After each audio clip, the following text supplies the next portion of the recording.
Well, good afternoon and welcome to the Health and Human Services Committee. My name is Senator Ben Hansen. I represent the 16th Legislative District in Washington, Burt, Cumming, and parts of Stanton counties, and I serve as chair of the Health and Human Services Committee. I would like to invite the members of the committee to introduce themselves, starting on my right with Senator Ballard. Bill Ballard, District 21, Northwest Lincoln and Northern Lancaster County. Brian Harden, District 48, Banner, Kimball, Scottsbluff counties. Michaela Kavanaugh, District 6, West Central Omaha, Douglas County. Irv Rigby, District 12. All right, and also assisting the committee is our research analyst Bryson Bartels, our committee clerk Christina Campbell, and our pages Morgan and Isabel. Well, one of them is here anyway. If you notice about our policy and procedures, please turn off or silence your cell phone. We're actually having two gubernatorial appointments today, and we're taking the order listed in the agenda outside the room. On each of the tables near the doors to the hearing room, you will find green testifier sheets. If you're planning to testify today, please fill one out and hand it to Christina when you come to testify. This will help us keep an accurate record of the hearing. If you are not testifying at the microphone but want to go on record as having a position on a bill being heard today, there are white sign-in sheets at each entrance where you may leave your name and other pertinent information. Also, I would note if you are not testifying but have an online position comment to submit, the legislator's policy is that all comments for the record must be received by the committee by noon the day prior to the hearing. Any handouts submitted by testifiers will also be included as part of the record as exhibits. We would ask if you do have any handouts that you please bring 10 copies and give them to the page. We use a light system for testifying.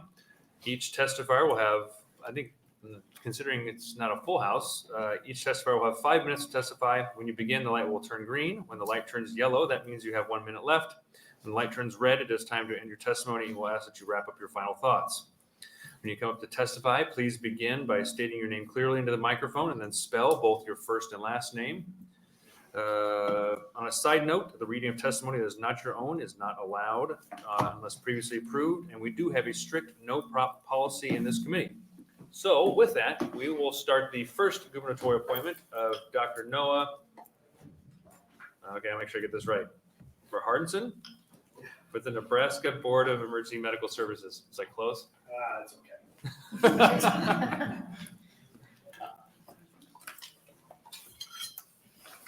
Welcome. Thank you. So my name is Dr. Noah Bernhardson, first name spelled Noah, last name spelled Bernhardson. Don't worry about it. My family pronounces it multiple different ways. So. Okay. Well, if you could, what I'd like you to do is just kind of fill us in a little bit about the position you're applying for, some of your background, qualifications, stuff like that, and then we'll see if there's any questions from the committee. Absolutely. So the position that I applied for is a physician member of the EMS board, and my passion for medicine actually started in EMS. I started as an EMS explorer in high school, became an EMT paramedic. I worked as a fire medic for the city of Bellevue, volunteered just outside of Lincoln for Southeast Fire, was also a paramedic for the city of Nebraska City prior to going to medical school. Attended medical school and then went and did residency in emergency medicine at the University of Mississippi in Jackson. And then I pursued a fellowship in EMS at Washington University in St. Louis, Barnes Jewish Hospital. I am a dual board certified physician in both emergency medicine and EMS. I hold a state license both as a physician and hold an active paramedic license in the state. Still hold certifications as a flight paramedic and nationally registered paramedic. I serve on multiple committees on a national level for the National Association of EMS Physicians. Locally here in Nebraska, I am medical director for 20 plus agencies, including Lincoln 911 Dispatch and Lincoln Fire Department. That's my background, my passion for medicine. Like I said, truly started with EMS, would not be a physician if it were not for EMS. And I look forward to continuing my work if this committee so deems it worthy on the EMS board. All right. Thank you very much. Are there any questions from the committee? Yes, Senator Kavanaugh. Thank you. Thanks for being here. Do you have time to sleep? I do, yes. So I do. Actually sleep a lot better now that I'm not a fire medic and not working 24-hour shifts. So. Okay. It sounds like, I mean, you have a very impressive background. What about being on this particular board interested you the most? The thing that interested me most about this was having actually practiced in this state in a multitude of different practice patterns, both career fire, volunteer fire, part-time, rural, suburban. Knowing what I would have liked to have as my advocate as an EMS clinician on the board really drove me to pursue this position. What are some of the things you'd like to see happen in your role on the board? So my role on the board as a physician is to be an advocate for our EMS clinicians, but also be able to translate and act as a bridge between the hospital systems as well as our pre-hospital providers. Because this being EMS week, we truly do know that emergency care starts with many patients with a 911 call. And how do we affect that to the best of our ability statewide for all of our clinicians and all of the patients that our EMS providers touch? Thank you. Senator Reapy. Thank you, Senator. Thank you for being with us. I have a concern of a hospital administrator background. I have a concern about healthcare in rural. I was never served in a rural, but one of my concerns gets to be with sustainability in terms of EMT techs, keeping volunteers, keeping equipment, keeping with new technology, all of that along with, the other concern is with delivery of babies, and you may get into that business as well, or physicians out there, emergency physicians. Our workforce development thing is a major concern, major problem. But I go back to how do we do it with the techs, the volunteers that show up, they transport these people in the critical hour to get them to someplace where we can get some help to them. Maybe that's very broad. I'll allow you to address it however you want. So I agree wholeheartedly. We do face a challenge in this state and in all states with rural delivery of EMS. Some of my most passionate clinicians are rural volunteers, and I know the struggle that they go through.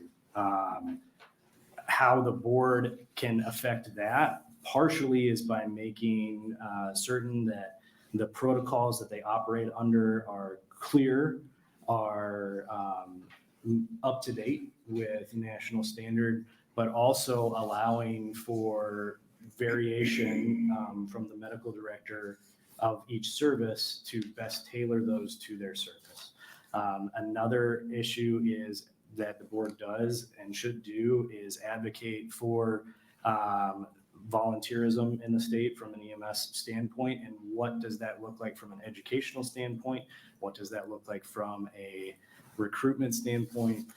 Varies agency to agency, but writ large from the meetings I have attended for the board, that is something that's very pressing and urgent to us. Okay, thank you. Thank you, Mr. Chairman. Any other questions from the committee? All right, seeing none. What the next steps are is we will have an executive session to discuss the nominees as a committee, then take a vote there and see if we advance it from committee, and then it'll go onto the floor or the governor's desk to make a determination then for what happens after that. So that's kind of the next steps after this. So appreciate you coming here and sharing your thoughts and your opinions and stuff. Is there anything else you'd like to say? No, just thank you for the opportunity to testify before you today. Again, if you guys have any questions, you guys should have my resume, but happy to answer any other questions that need to be asked. So. Perfect. All right. Thank you very much for coming. Appreciate it. All right. So that will close our gubernatorial appointment for Dr. Noah. What? Oh, shoot. Yeah, sorry. Is there anybody else wishing to testify in support? Okay, is there anybody wishing to testify in opposition to the appointment? Anybody wishing to testify in neutral capacity? Thanks for reminding me. All right, now seeing none, that will close the appointment for Dr. Noah Burdensome. And then next up, we have Dr. Timothy Tesmer.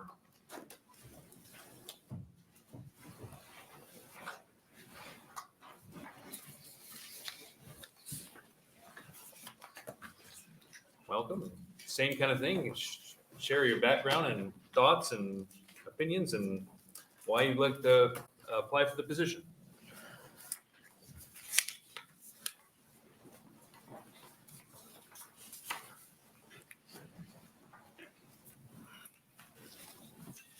Good afternoon, Chairman Hansen and members of the Health and Human Services Committee.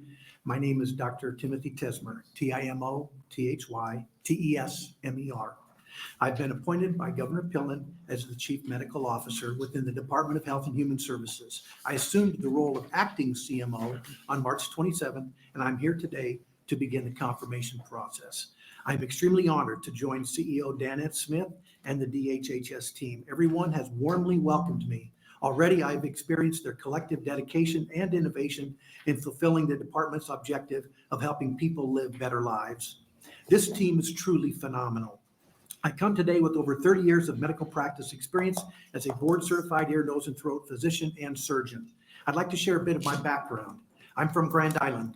My father was an electrician and my mother was a medical office manager. My parents taught me the principles of hard work and service. I attended Nebraska Wesleyan University and the University of Nebraska College of Medicine.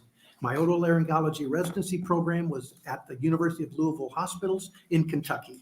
I worked in private practice in Springfield, Missouri, followed by Colorado Springs as the lone ENT physician in a multi-specialty practice. In 1998, my wife and I felt a desire to come home to Nebraska with our family of 4 children. Since being back in Lincoln, I have worked in single specialty group practice and corporate models, and most recently, since the beginning of 2022, my own solo practice where I was the CEO, COO, and CFO all wrapped into one. I want to call out this experience as one of great pride for my administrative and corporate decision-making ability. I had the vision of what I wanted to accomplish. I brought in experts in various fields such as legal, finance, and marketing to assist with the implementation of my vision. I collaborated with other physicians to help build my practice. I wrote policy, I set standards, and I ensured that my team met those standards. These are the skills that I bring to this role today: the ability to set a vision when necessary, make tough decisions, and collaborate with experts to achieve my goals. Additionally, my leadership experience has been vast and diverse over my career. I have taught and mentored providers. I've been on hospital executive committees where we oversaw staffing, planning, financials, data analytics, and strategic planning for the facilities, chaired a physician excellence peer review committee where we investigated, completed root cause analyses, and determined appropriate internal course of actions for provider complaints within the facility, and completed the Nebraska Physician Leadership Academy. Most recently, in the fall of 2020, I became a member of Nebraska State Board of Health. From the start of 2022 until my appointment to the position of Chief Medical Officer, I was chair of the board. It was my experience on the board that created my desire to become a public servant. The past decades have taught me that being a physician is more than the practice of medicine. There's an art to medicine, one that incorporates listening, developing caring relationships, ethically and realistically providing care, and most importantly, faithfully serving. It is that word serving that I place foremost in my actions. These are the qualities that I will bring daily to this position. I see this CMO role serving several functions. 1, liaison between the governor's office, the legislature, DHHS, physicians, and citizens of this state. 2, understanding board department licensure governance and providing disciplinary measures when needed. 3, enhancing relationships within our state healthcare organizations, healthcare facilities, and local health departments. I'm sure there are many more that I will be excited to dive into. I appreciate that this position works alongside the public health expertise of our Director of Public Health, Charity Menifee, and our state epidemiologist, Dr. Matt Donahue. All this work is done under the guidance and vision of CEO Danette Smith, who challenges us to use our collective knowledge to innovate and co-create an HHS system that helps Nebraskans live their best life. That teamwork and collaboration is the best way to accomplish most anything. Goals, lofty or small, are usually not met by the efforts of one person alone, but by the collaboration of multiple interested parties. As CMO, I have the following goals. 1, improving access to healthcare, a problem exasperated with the closing of healthcare facilities and the healthcare worker exodus. 2, improving infant mortality statistics by collaborating with entities, both private and public, to improve Nebraska's ranking. And 3, maintaining our state's emergency preparedness framework. I am honored to be a part of the DHHS team, and I promise to maintain the highest integrity of this position. I look forward to working with this committee. Thank you for listening, and I'm happy to answer any questions. Thank you. Are there any questions from the committee? Senator Reapy. Thank you, Chairman Hanson. Thank you, Dr. Tessmer, for being with us.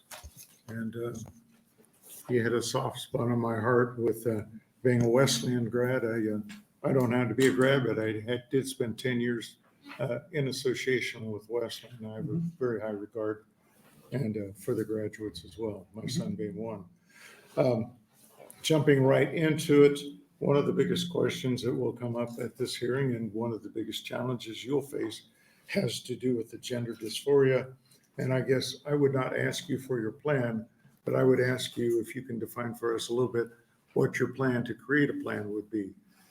Who would you engage in that and how we might talk about that? Thank you, Senator Reapy.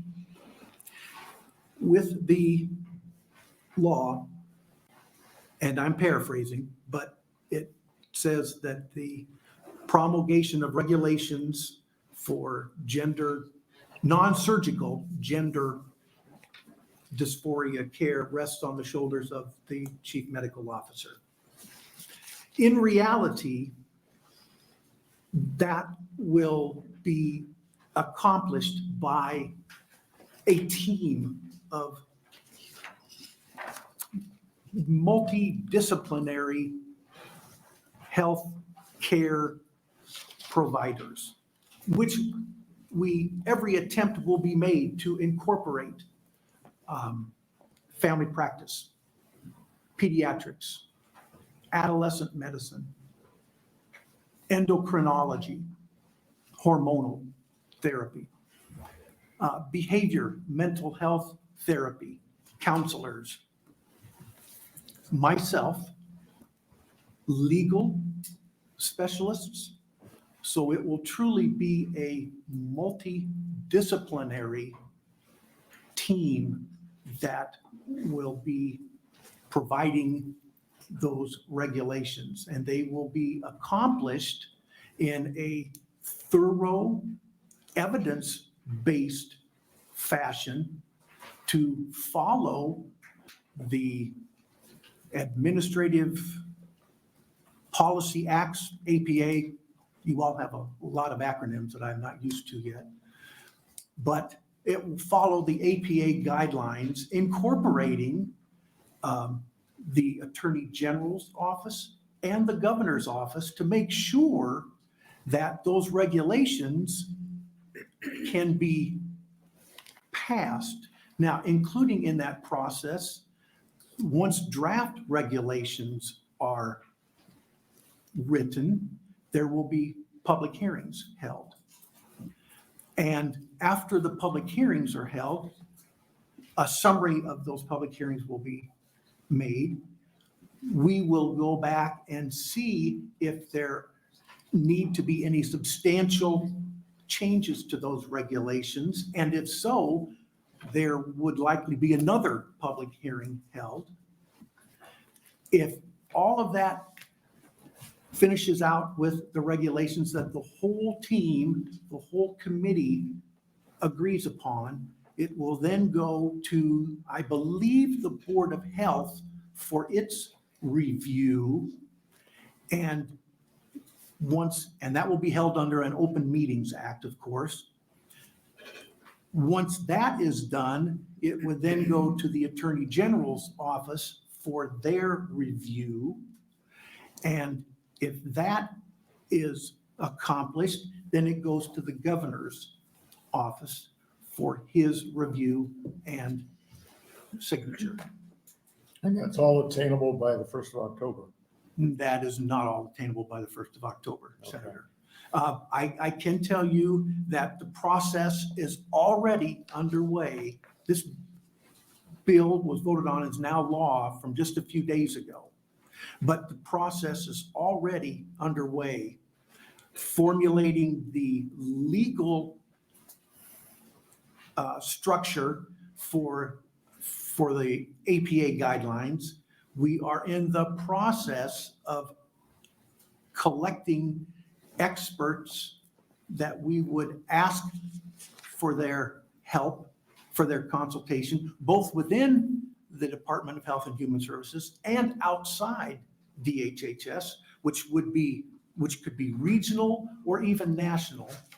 So that process will not be done by October 1st. I know the law goes into effect on October 1st. I can tell you that this process will be as time efficient, but as thorough as necessary, because I know the nature of this issue. I get it. I know people are hurting. We want to do the right thing within the guidelines of the law that's now been enacted. Okay, thank you. Thank you, Mr. Chairman. Sorry, yeah. Thank you. Thank you for being here and your willingness to serve the state. So if I'm hearing correctly, no on October 1st. Do you have an estimate of what a reasonable timeline is? I do not at this time, Senator. Okay. Will you continue to keep this committee updated on the timeline as it evolves? Of course, if that's requested, I'd be more than happy to, I would say consider this a request. and it will be followed. Thank you. I'm a big proponent of process, and we have a process of credentialing review, or some people call it the 407 process. Mhm. And you have been on the Board of Health, and now you are the Chief Medical Officer. Could you speak to what your belief is about the credentialing review process and the role that both entities should play in that process? Are you talking about the 407 process? Yeah, the scope of practice changing Okay. of a scope of practice. That, I believe, was enacted in the mid-1980s Possibly, I don't. relative to the unburdening the legislature with the task of determining scope of practice. Is this extension or scope of practice which has been unregulated, should it be regulated? I believe the law started in the mid-1980s. So at Board of Health, that is one of the important functions that the State Board of Health does, run the 407 process, doing a technical review committee, which usually at least one Board of Health member sits on and chairs. A DHHS staff person helps facilitate, and then involved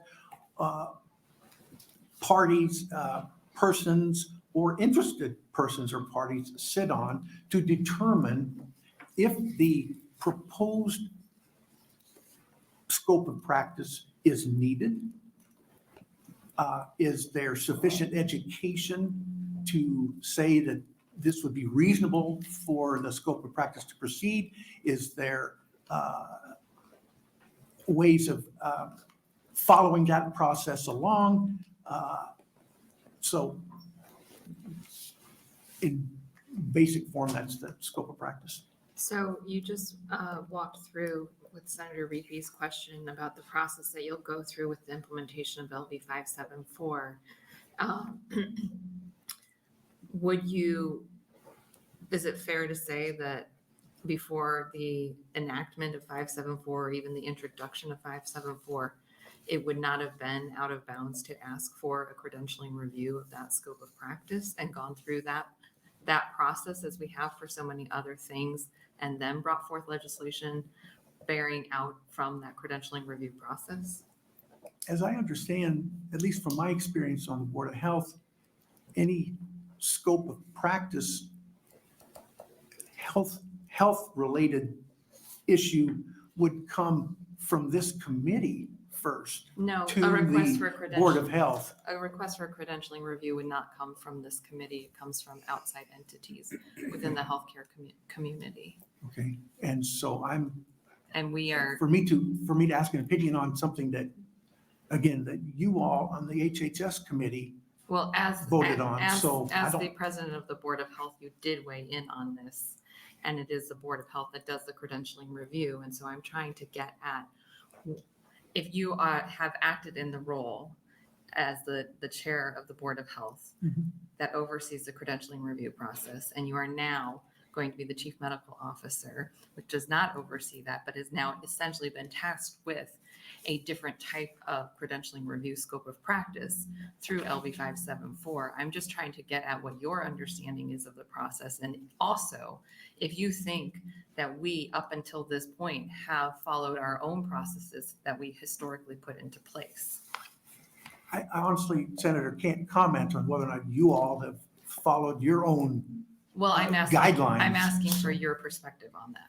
Well, if you're with regards to the statement that came out from the Board of Health Yes. at their March meeting. Yes, your March Okay. meeting, yes. You were Yes, part of okay. it. That statement was drafted by a member of the Board of Health and presented to the Board of Health that day, that Monday in March. And the is Board of that a Health met. typical process? Oh, that can be a typical process because that Is statement, it a typical process? When has it happened before? statements relative to, Legislation Uh, pending state- in the legislature, when have you been presented with a statement like that and voted on it the same day? I think that I believe that we have, from the Board of Health, presented statements relative to motorcycle helmet law. We have not, I sit on the Transportation Committee and the Health and Human Services Committee. We have not received a statement on the helmet motorcycle law. Senator, I can't comment on that. All I know is that the Board of Health has come out with a statement on motorcycle helmet, their opinion on motorcycle helmet. This year. I believe it was this year, as it has been in previous years for quite a long time. I have not seen that statement. I would be happy to go back and research that if you would like. I think it would be very helpful for understanding the consistency of how the Board of Health has operated Mhm. under your leadership to have a better understanding as to whether or not this is a common practice, because as you can imagine, it did not appear by everything that was known to the public to be a common practice, nor did it appear to be transparent, nor did it appear to be appropriate. And from my view, is it appropriate to instill somebody as the chief medical officer who has the judgment to collude with the sitting senator on legislation to circumvent the process of the Board of Health that does the credentialing review scope of practice? I'm failing to see that you grasp an understanding of the work that you were doing at the Board of Health and how that relates to the chief medical officer. And I'm trying to give you the opportunity to explain that you have that understanding. So that's an open-ended question. You can answer it however you like, but I currently don't feel that you understand what you have done, how that has impacted legislation, and how your current job moving forward is going to impact all of this.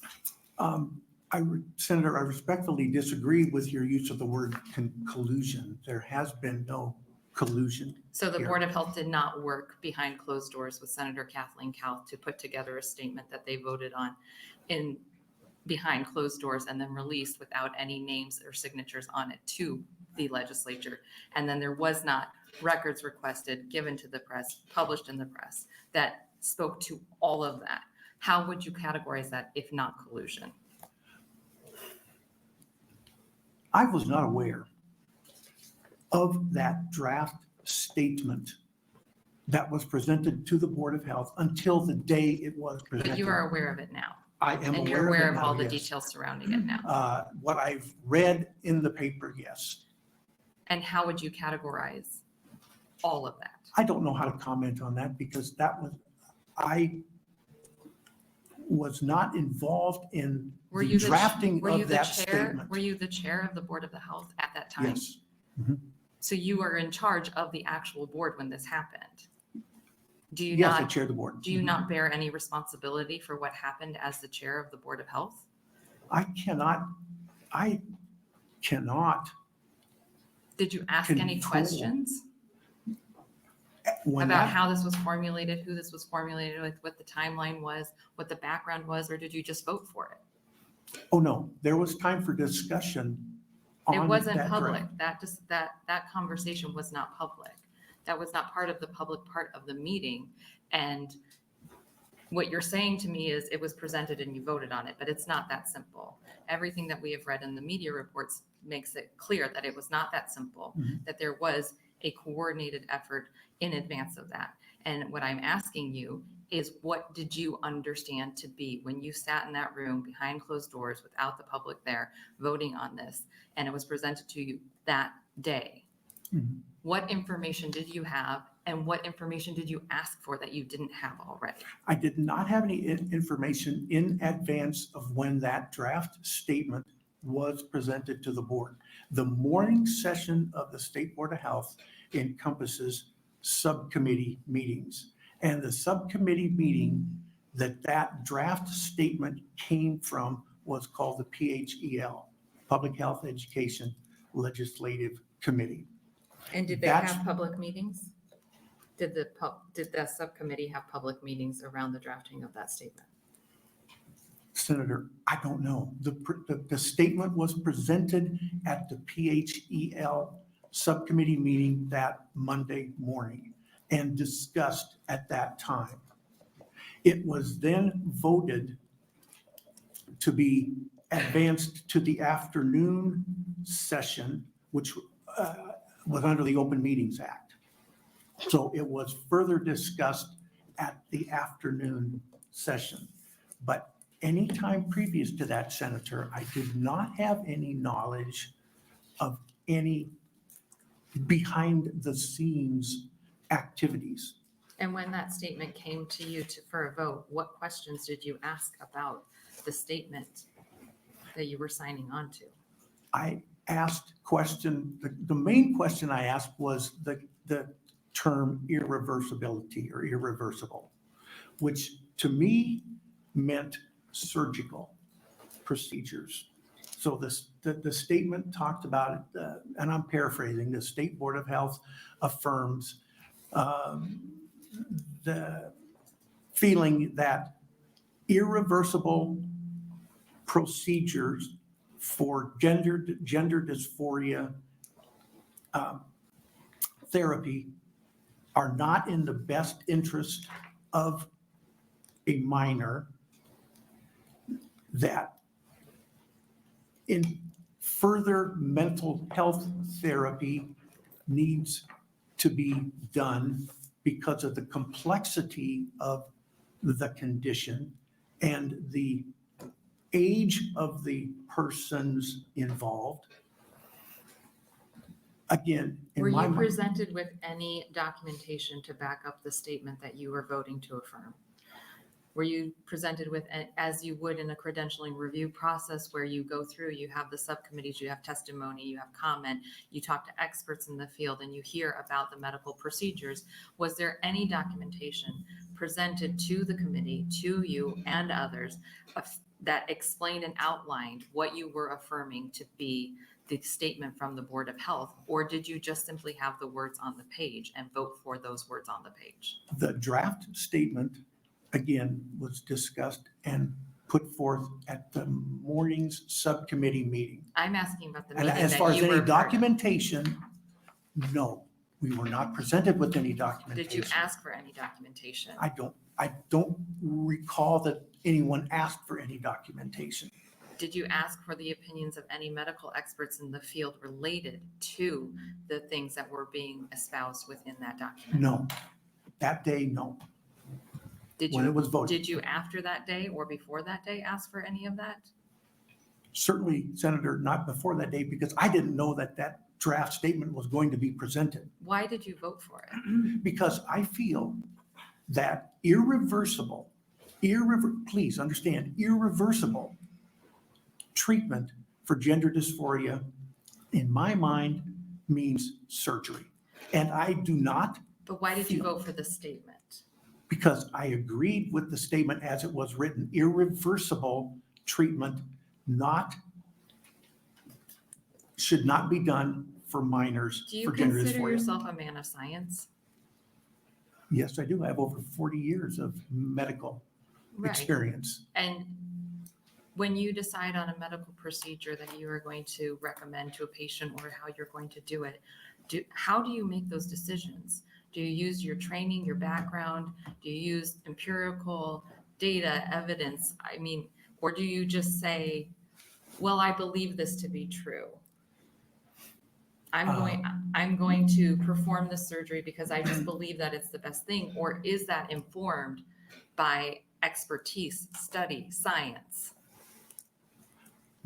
Medical decisions are made, should be made based on one's education, medical education, training, on their own personal experiences.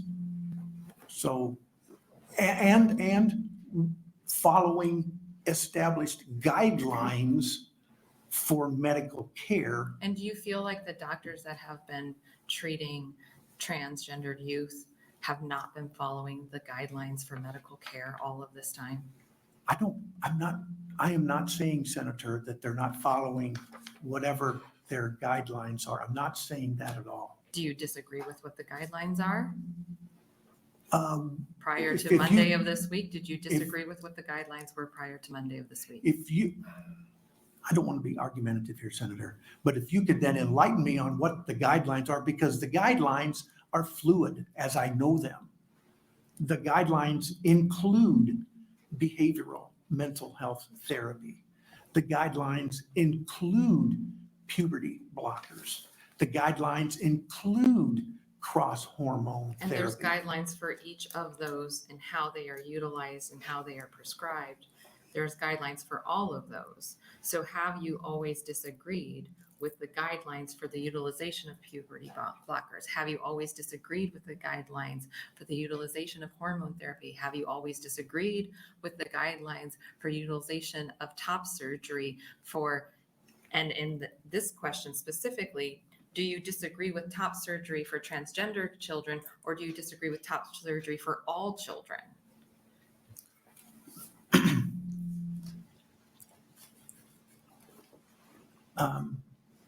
I do not believe that top surgery for minors is in their long-term best interest. For Again, transgender minors or for all minors? For transgender minors. Why not for all minors? Because top surgery for transgender minors involves irreversibly changing the physiologic characteristics so that one can change their gender identity versus, let's say, top surgery for someone who wants to have an augmentation or an enhancement procedure. The difference is the fact that changing one's gender identity, to me, makes top surgery not in the best interest of a minor. I'm not saying that once they are of consenting age, they can't say that, but that's not what this bill Then why is would talking why about. would we not make all minors be of consenting age to have top surgery? Is it just because you disagree with being transgender? No, I don't. Senator, I don't disagree with being transgender. Then help me understand what the difference in top surgery is, because what I am hearing you communicate is that it is based on how a person identifies, which is absolutely discriminatory and unconstitutional. That's what I'm hearing from you. And if I'm hearing you incorrectly, I would love for you to correct the record. But what I am hearing is that you think that top surgery is okay if people identify the way that you want them to identify, but it's not okay if they don't identify the way that you want them to identify. No, And that's not how medicine works. So please speak to that. Senator, it's not what I want. Okay? I have my personal opinions, as everybody has personal opinions. Okay? But as this, going back to the draft statement that came from the Board of Health, I'm giving you an opportunity to clarify on top surgery for gender identification. okay? If you don't want to take that opportunity, that's fine. But I do what you have stated and what I am stating back to you is that you have a discriminatory view of how medicine should be applied. And I don't want to leave it at that. If you disagree with how I'm characterizing that, I'm trying to give you the opportunity to rebuke how I am characterizing what you have just said to me, which is I am characterizing it as discrimination in medicine. And if that is your intention, fine. But if that was not your intention, now would be a good time to clarify I respectfully disagree with the that, characterization. that with your characterization of me being discriminatory. Okay? Then I want that. I would say take this opportunity to explain. Sir Kevin? Yeah. I just want to ask other committee members. Yes, We'll come I'm back to sorry. you. I just want to make sure I don't want to leave it with my interpretation. I would like him to have that opportunity, but if he doesn't want it, that's fine. Okay, and we'll come back to you. So.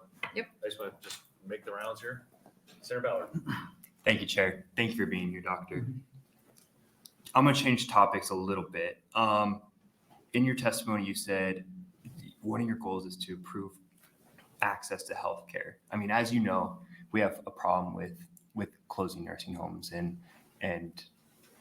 especially in the rural area. Can you kind of elaborate on your plan to address access to healthcare, especially with healthcare facilities in Nebraska? I'm happy to, but I want to preface that by saying I've only been on this job 2 months.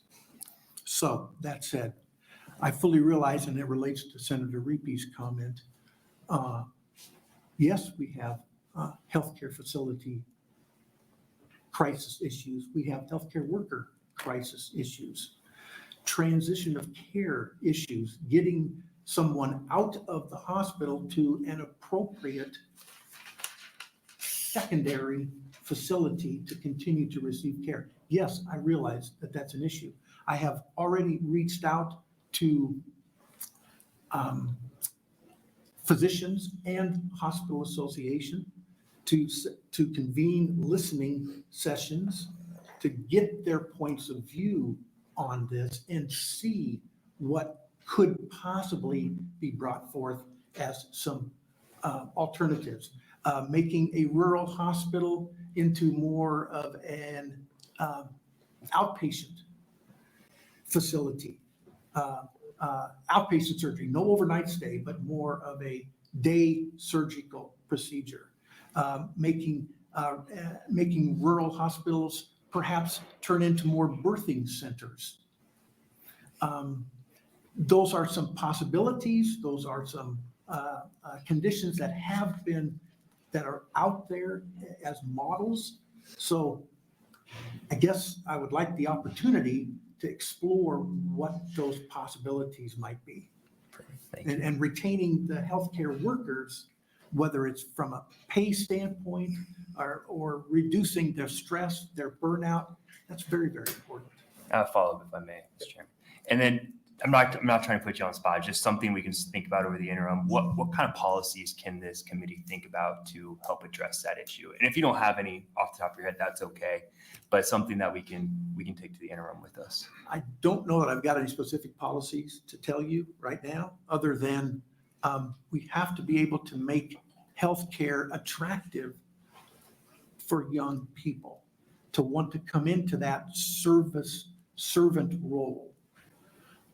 Whether it's from pay or whatever their professional feelings that they get, we have to make that attractive. So again, I would enjoy the opportunity to explore that further. Yeah, thank you for being here, Doctor. Senator Day? Thank you, Chairman Hanson, and thank you, Dr. Tesmer, for being here today. You mentioned earlier in promulgating the regulations for gender affirming care that has been delegated to you, that you would gather a group of professionals to sort of advise you on how to do that. How would you go about choosing who you would be working with on that? We would be looking for specialists within the Department of Health and Human Services, which there are some. We would be looking for local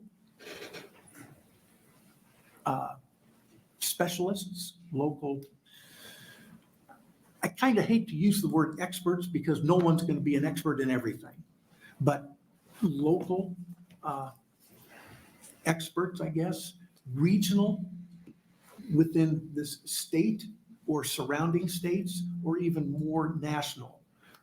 Those people that are recognized as leaders in gender dysphoria care. Okay, so you would be engaging people who specialize or currently provide gender affirming care? Yes, Okay, so you will have somebody who provides that type of care, guiding you on providing or advising you on regulations? yes, of Okay. course. And then you mentioned APA. Are you referring to the American Psychological Association when you say The APA? Administration Procedural Act. Okay, thank you. And then just a couple of questions about going back to the statement that came out on March 20th from the Board of Health. Why did the Board of Health put out a statement on a bill that they previously, over the weekend essentially, on a bill that they previously hadn't made any attempts to put out a statement on or Early, discussed? early in each year, when you all convened, introduced legislation is tabulated. The Board of Health has what they call a bill tracker. So it's, and especially through the PHEL, Public Health Education Legislation Subcommittee, that bill tracker is tabulated, and it's looked at by that committee which legislative bill proposals would possibly the Board of Health need to weigh in on if it was felt to be appropriate. And again, that bill on gender dysphoria care was on the subcommittee's legislative tracker Okay, and was brought up then that subcommittee meeting the Monday morning before the afternoon formal Board of Health meeting. So it was determined that with everything that was going on in the legislature, in the media, that it would be important for the Board of Health to make it was felt to be important that the Board of Health make a statement. And so that's when it was presented that Monday morning. so who determined, I mean, you know what came out publicly from the FOIA request between Senator Kauth and members of the board discussing, making sure that there was a statement put out before Tuesday debate. So I guess that's my question. And I think maybe Senator Kavanaugh was alluding to this earlier of it appears to the public and to us that there was someone on the board that wanted to make sure that that statement came out before the bill came up for debate on Tuesday.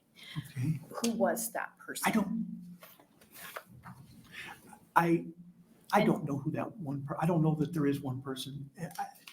The subcommittee, PHEL subcommittee, has several board members on it. But I honestly don't remember who brought up that draft statement. Okay. And the draft statement at that time supported the bill that would essentially outlaw any type of gender affirming care, including puberty blockers and hormone therapy. And you signed on to support that. Yes, the statement that came out on March 20th was in support of LB 574 as originally introduced, which would have outlawed any type of gender affirming care and referrals for gender affirming care. And you signed on to support that. And I'm just asking, has your stance on that changed since then? Or do you still support outlawing or regulating any type of gender affirming care for minors? As I remember, Senator, the statement that came from the Board of Health talked about irreversible. Again, that is the operative term here, irreversible, in my mind. Puberty blockers are not irreversible. The statement was in support of LB 574. Okay, I'm sorry, I can't comment on all I know is the statement from the board that came from the Board of Health is as was written. And I really don't understand if that related to, So you The original signed on to a 574. statement supporting a bill, but you weren't unsure of what the details of the bill were? I signed on to the statement, Senator. I signed on to the statement that came from the Board of Health. Right, and it Relative to its- detailed, Relative to any behind the closed door things, I that's not what can't comment. I'm I not don't know how to asking about comment that. on I'm asking about your support for the bill as it was originally introduced, as essentially illustrated by you signing on to support the statement that supported LB 574, which would have outlawed any type of gender affirming care. And I'm just asking, now that you have been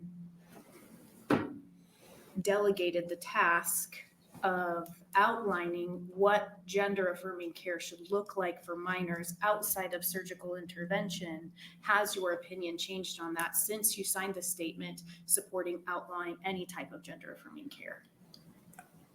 Again, Senator, not to be argumentative, but my thought, again, the draft statement, if you're talking about the draft statement, again, I'm going back to the term irreversible.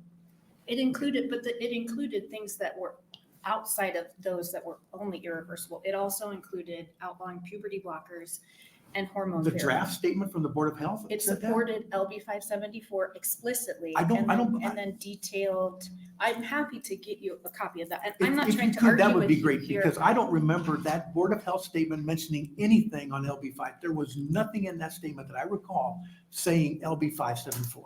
Okay, so Nothing. you don't remember signing that it was specific to the bill LB 574? No, Okay, I'm sorry. Okay. No, that's okay. Thank you. Well, if anybody else has any questions, I'll let you go. I might make one comment. I think just on a quick search, it's not uncommon for the Board of Health to write letters in opposition or support of specific bills. They did write a letter in opposition to the helmet law Mhm. this year. I believe it was this year, or it was last year. Also LB 123, LB 181, LB 189, 561, 588, and just for a quick search, those were certain letters that were written either in opposition or support of a specific bill Mhm. by the Board of Health. So And some of those may predate my time on the board. I think all of those were this year. Okay, So, Senator Walls, just making sure. I'm gonna go back to Kavanaugh, Senator Kavanaugh. Okay, Senator Kavanaugh. Thank you. So the statement that Senator Day was talking about at the very beginning says that children experiencing gender questioning and gender dysphoria are particularly vulnerable to exploitation by social media and influences outside of medical practice. Are children who are not experiencing gender dysphoria, they are not influenced by outside social media? no, I don't believe that. You believe they are influenced or they are not? I think social media has a huge impact on, okay, we're talking about children. I think social media can play a huge impact on all children. So I go back to my question as to why you would not want to ban surgery, irreversible top surgery for all children if they are being influenced by outside social media in their desire to change their appearance. Why just transgender children? If the belief is that they are doing this because they are being influenced by social media and not because it is what is best for them, then why are we not banning it for all children?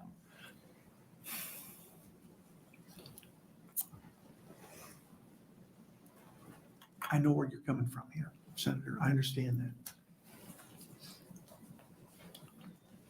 My personal feeling is that if you want to go back to the top surgery part, I do not believe that is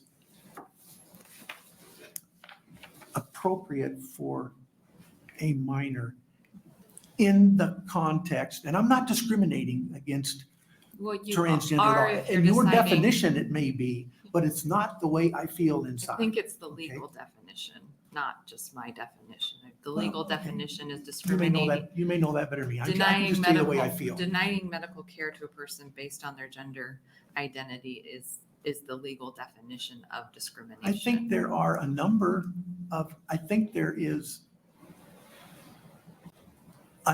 there's a high number of institutions that feel that top surgery should not necessarily, these are institutions, not just me, that feel that top surgery should not be done on minors until they are of consenting age.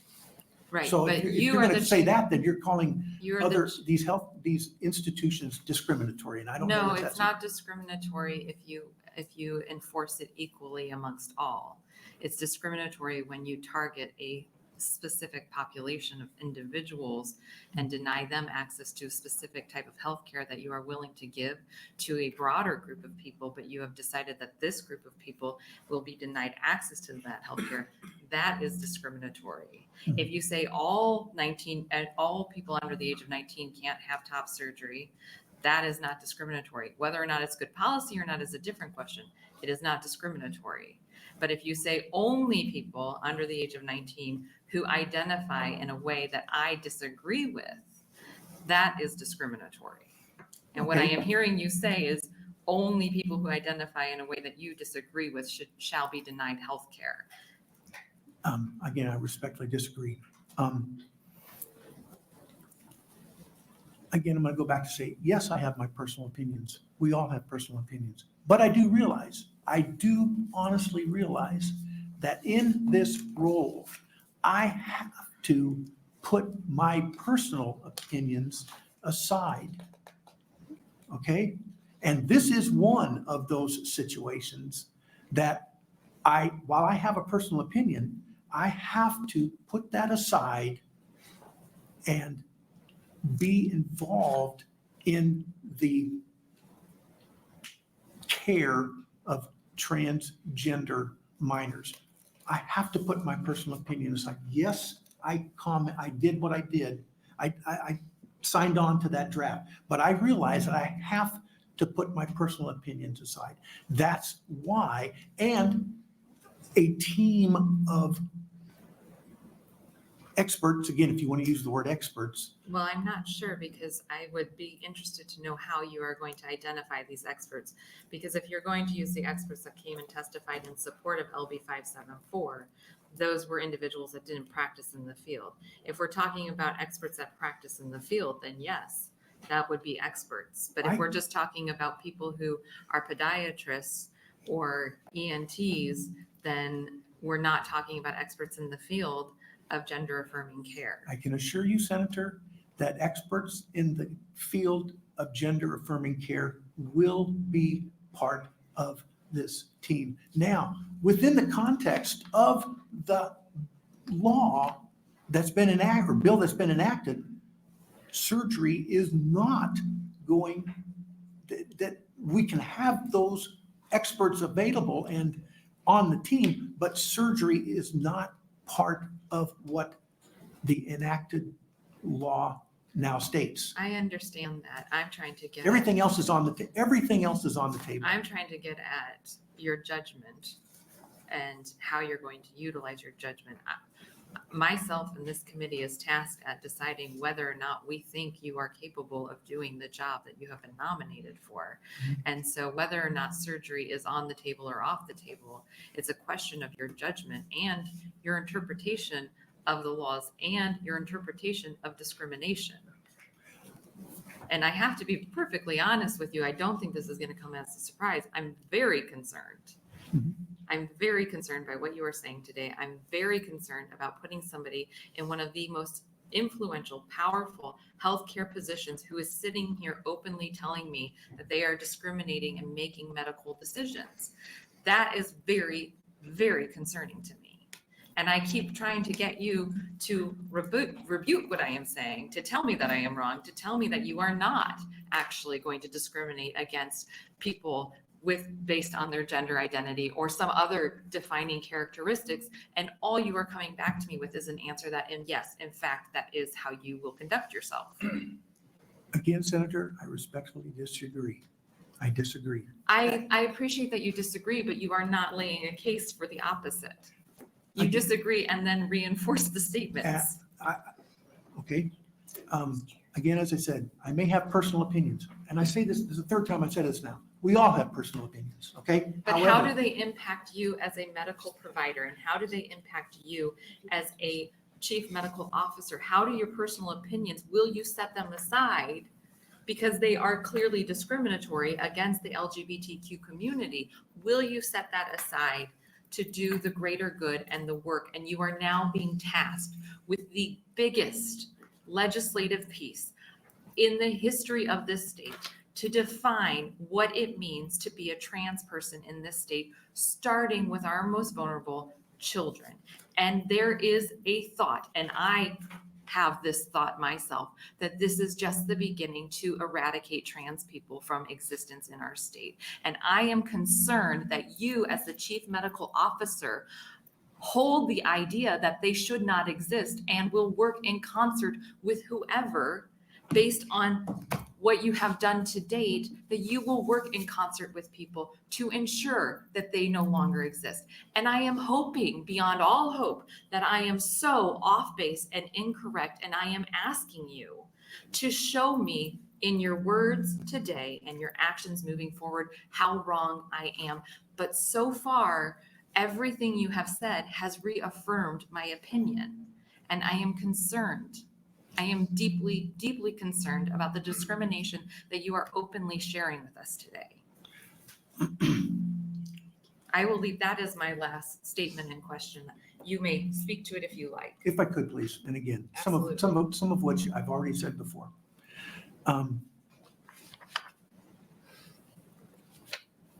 I can assure you, right here, right now, I can assure you that personal opinions will be put aside. This issue, this one issue, I hope doesn't define the whole chief medical officer role. Well, I think hope it so. might.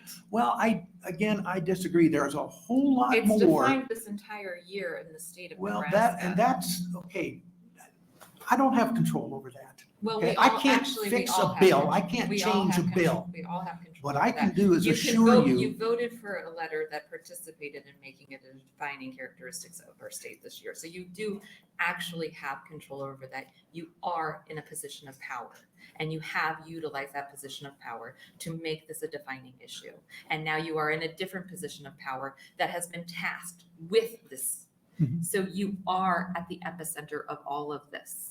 Okay, and okay, if that's the way you characterize it, then I'm happy to be at the epicenter of this role. If that's what this CMO role is defined by, I'm happy to do that. Again, I'm going to bring back my 40 years of medical experience. I have treated people of all ages, genders, without any discrimination. So I will put my personal opinions aside, although I don't think they're discriminatory. However, I will put those personal opinions aside and do my very best in what I've done for over 40 years as SERV, do my very best and compile a multidisciplinary collection of experts and advisors. Everything's on the table everything is on the table relative to this issue, with the exception of surgery. We cannot change, I can't change the law. I can work with what the law now states. We can work so in a thorough, regimented, legal fashion and come up with regulations that the intent would be to address this issue and give a broad recommendation involving adolescent medicine specialists, endocrinologists. We have to be able to talk about not only behavioral health, mental health, as I said, puberty blockers. We have to talk about cross-hormone therapy because that can be in the transition, in the continuum of treatment. There's the issue of surgery that's not going to be discussed. It can't be because that's not what the law says. Whatever there. I get that part. But we will put everything else on the table and come up with regulations, which hopefully, I pray, hopefully deal with this in a appropriate, evidence-based, rational, helpful fashion. Dr. Tesmer, if we could. Let's go around and see if there's any other questions from the other committee members. Senator Day? Okay, so we know there's an October 1st effective date for LB 574. And you mentioned that potentially you may not have the guidelines established by then. How do you see the status of gender affirming care in the interim, like between now and then? What does that look like? My understanding is October 1st, I keep using the word law, this law goes into effect. So there is in this a quote unquote grandfather clause. If someone currently, right now, up until October 1st, I guess, is undergoing treatment, whether that be with behavioral health, puberty blockers, cross hormones, or even surgery, that would be continued. Okay. That would be grandfathered. So in Through that October- collection of until October people, 1st, yes. if they're currently undergoing treatment, they will be allowed to continue that treatment. And it wouldn't be necessarily stopped as of October 1st. Okay. They are grandfathered in. It's October 1st is the start until such regulations are written or whatever the word is, promulgated. And I don't know how long that will take, but I get the importance of this. And we will, the team, the committee will work as diligently and as efficiently as possible to come out with those regulations. I understand there's going to be a hiatus, a limbo land here, but we will do our very best effort to get something out and get the process. As I said, it's already started, but get it going. Okay, that's great. Thank you. And I do have another question about, do you intend to provide any further guidance on the pregnancy termination restrictions that are in LB 574? If need be, yes. Now, if you're talking about the termination of pregnancy guidelines? Yes. Okay. There are,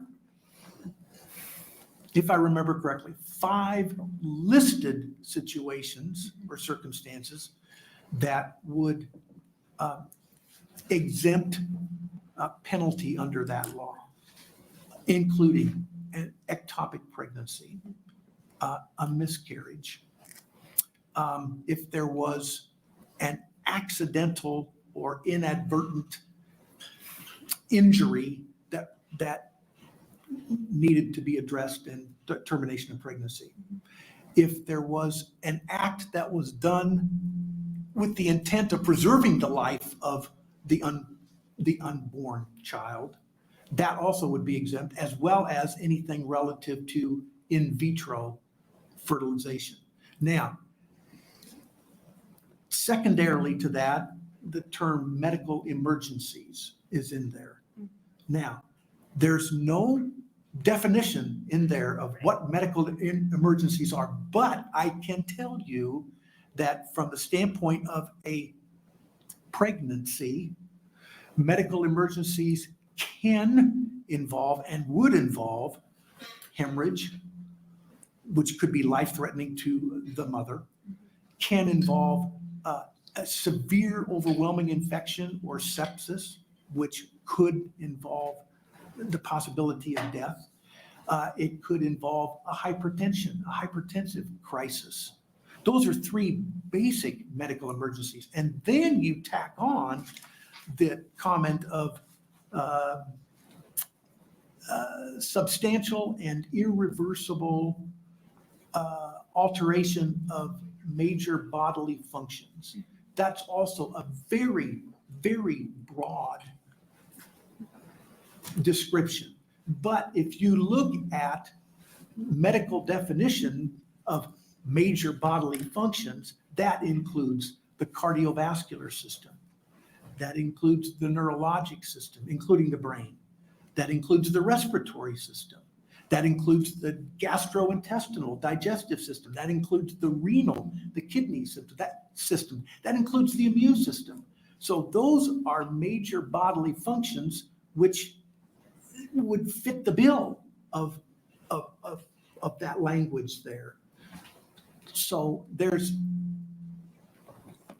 wide latitude there. And I realize that it's difficult, very difficult, in a moment's notice to know if something's going to, as we say, turn south and really get bad fast. It's difficult when you're at that, and I've been in those situations from an ear, nose, and throat standpoint. You have to make your best medical judgment without regard to whatever else happens. You have to make your best medical judgment. So there's wide latitude in there in those descriptive terms. So then what do you feel like the role of the Board of Medicine will be in determining what terminations or abortions are lawful and are not? You mean the Board of Medicine and Surgery? Yes, I'm sorry, Board of Medicine and Surgery. Okay, all right. Yes. Now, again, I'm going to say I've only been on this job 2 months now. However, my understanding of the process would be that if a case is opened, if a standard of care violation is determined to have occurred, then it would be thoroughly investigated. And then the results of that investigation would, I believe, go to the Board of Medicine and Surgery for their review, because it would be involving perhaps the Attorney General's office, but it would be reviewed by the Board of Medicine and Surgery. And they would likely hopefully make a determination, which then would come across my desk for a thorough review of all the information, the whole situation, and whether or not, using the criteria that's in the law, I would sign off on whatever penalty, I guess. Now, in the penalty, I get it. The penalty with the Preborn Act is revocation of license. I get that. That's very, very serious. I get that. So that's not a task that I would take lightly at all. But I would apply the law. I would, in the context of the whole situation and the descriptive terms within the law, I would feel comfortable making a decision. Okay. I just have a couple of non-574 quick questions. Is that okay? Okay. This is not related to the bill. Have you ever had any professional complaints filed against you? I have had, I am listed in the National Practitioner Data Bank as having a malpractice case against me back in the late 1980s, I believe. Okay. I finished my residency in 1987.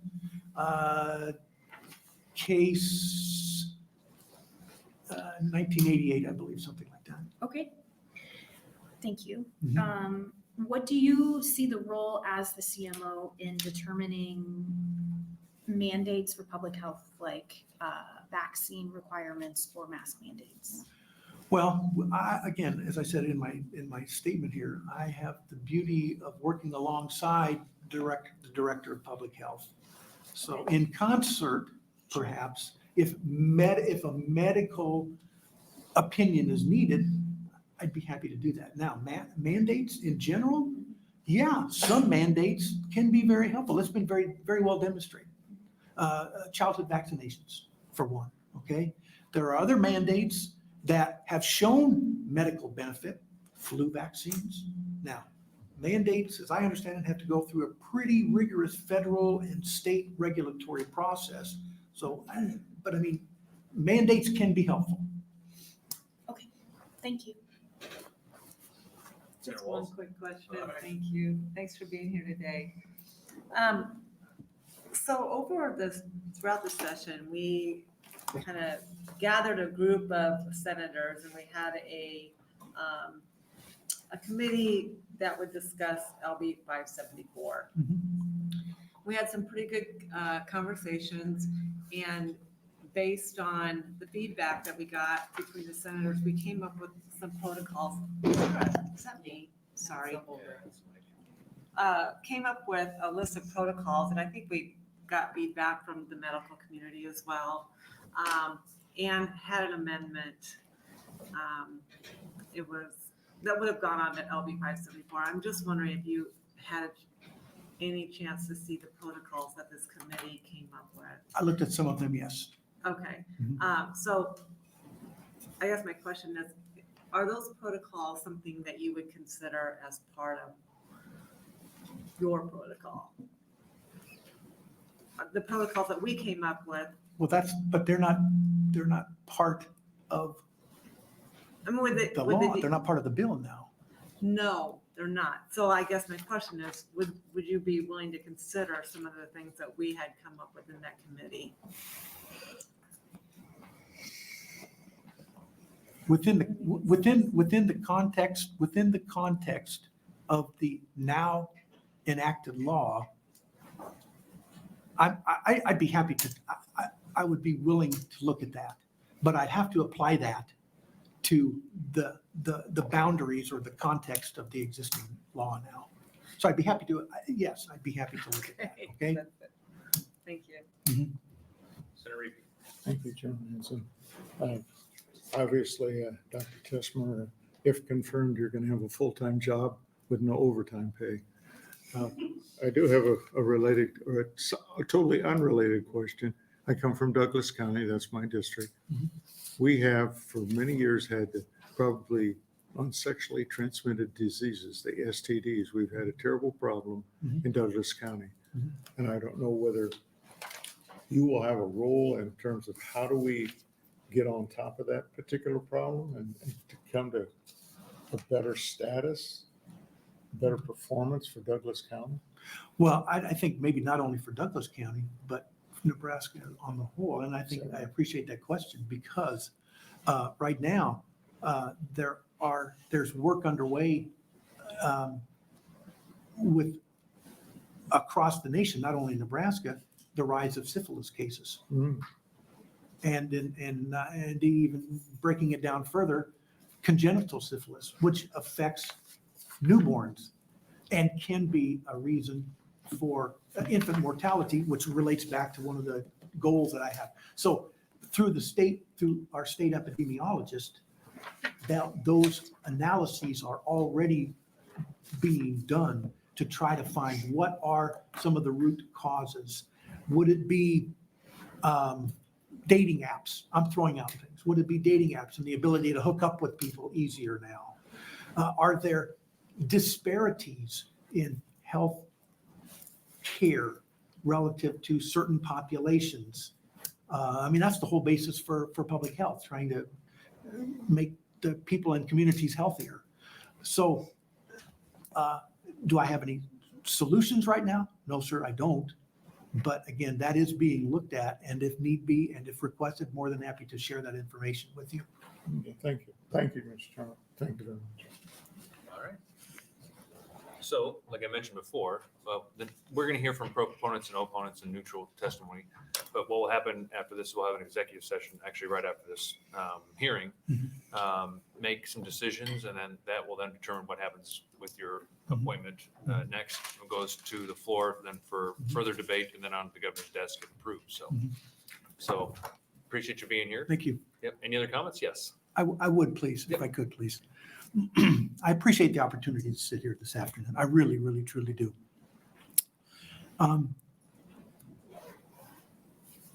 I felt moved to leave a pretty sweet gig doing my private practice, okay? And I felt moved to get out of the four walls of my exam room. That was my idea of public health. When you all would come into my exam room, 10 by 10 square feet, and we would try to make things better, okay? A friend of mine said, well, now you're potentially moving to 6,000 square miles as your exam room with 4 borders, okay? I get that, and I wanted that challenge. I'd like that challenge. But in the end, it's not about me. This is not about me or anybody else that would sit here at this chair. It's not about me. It's about our neighbors. It's about the citizens of Nebraska. I get it. Some of them are hurting. Some are hurting. I understand that. I would like the opportunity to serve in whatever capacity I can to try to make their lives better. Thank you very much. Thank you. Thanks for answering our questions too. I appreciate it. All right, thank you.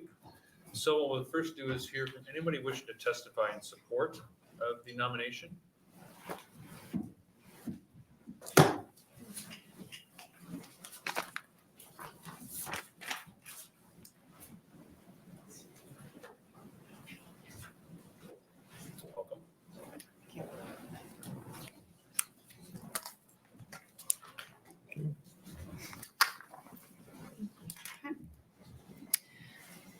Chairperson Hansen and members of the Health and Human Services Committee, thank you for having us here today. My name is Julia Cowan, Julia Keown. I am a native Nebraskan, also from Grand Island, as Dr. Tesmer is, a mother, a registered nurse, and a sexual assault forensic examiner with 17 years of direct care experience serving Nebraska's most vulnerable populations.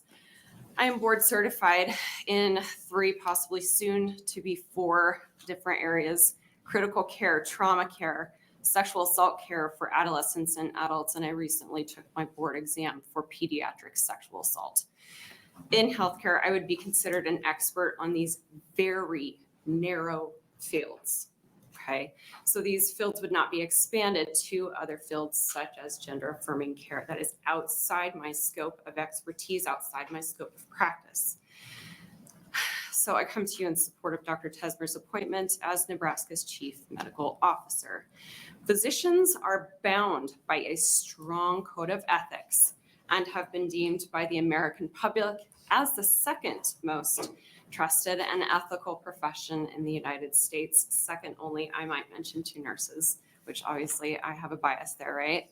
I came to the hearing today to share information with the public on how rules and regulations governing medical care and healthcare are implemented in healthcare, right? So those of us in healthcare remember back to the early days of medical school, nursing school, what have you, chiropractic school, where we learned about evidence-based medicine and evidence-based practice, right? So attached to my testimony is actually a pictograph from UNMC's, their library's website, showing how we in healthcare inform ourselves and our practice utilizing the best evidence available. So as you guys can see from that pictograph on the first page, people like me, people like Dr. Tesmer, members of the Board of Health of Nebraska, these entities are considered background evidence, right? So there's 4 levels of evidence, 1 being the highest, 4 being the lowest. our opinions, Dr. Tesmer, myself, Board of Health, as much as I would like to think differently, they really don't count, okay, on anything medicine when we're implementing these large-scale healthcare issues. Okay, so what does count when we're considering implementing a large-scale health program? So the first level is going to be your systematic reviews and your meta-analyses, right? That's taking a whole bunch of studies that have been done, making sure that they are kind of equal to each other. There's no confounding variables or anything like that. Make sure they're generalizable to the public, right? You're going to take that and you're going to base something on that, right? That gives you your level 2. That's those evidence guidelines that Dr. Tesmer was talking about following. Those are kind of the Bible, if you will, the Quran, the Vedic scriptures, whatever, right? One of my degrees is in religious studies. That's what you look at when you're in healthcare. That is your scripture, is those evidence guidelines, those clinical practice guidelines, right? So when we think about how Amendment 1658 to the LB 574, the Let Them Grow Act, will be implemented based on my professional experience and our national norms in medicine in the United States. Best practice is actually to adopt those clinical guidelines.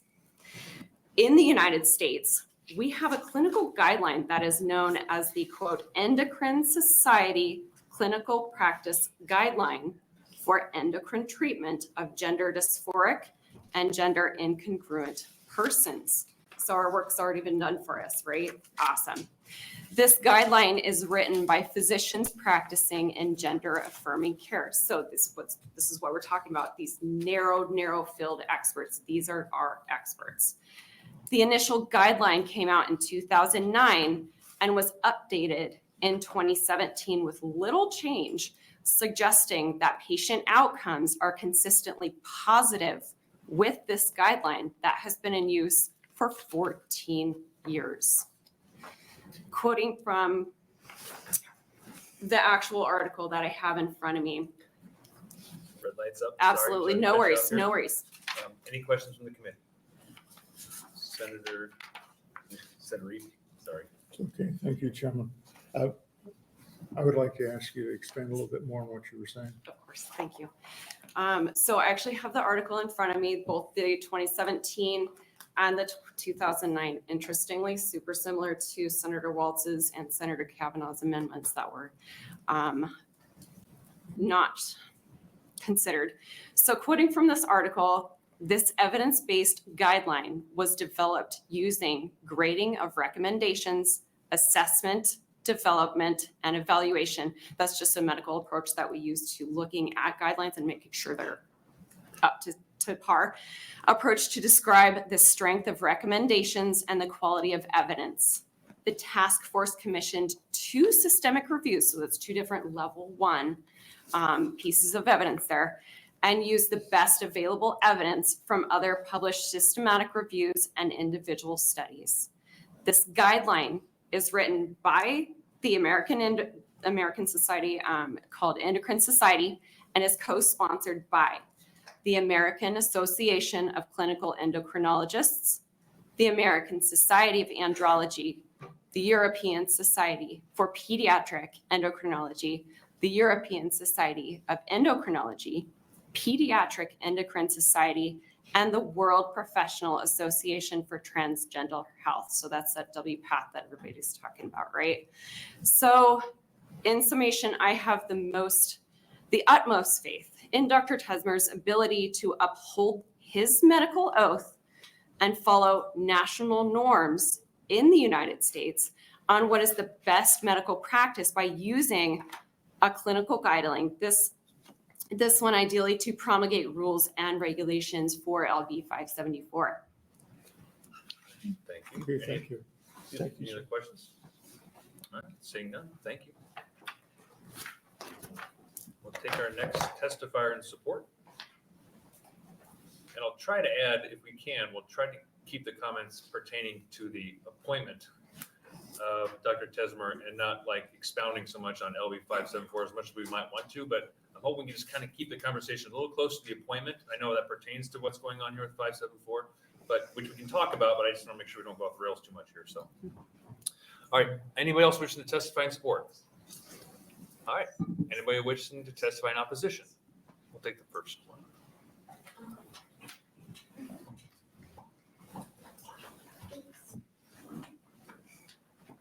Ask the page to make me copies and then I can watch you and hand them in.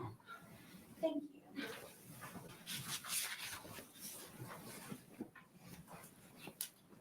Welcome.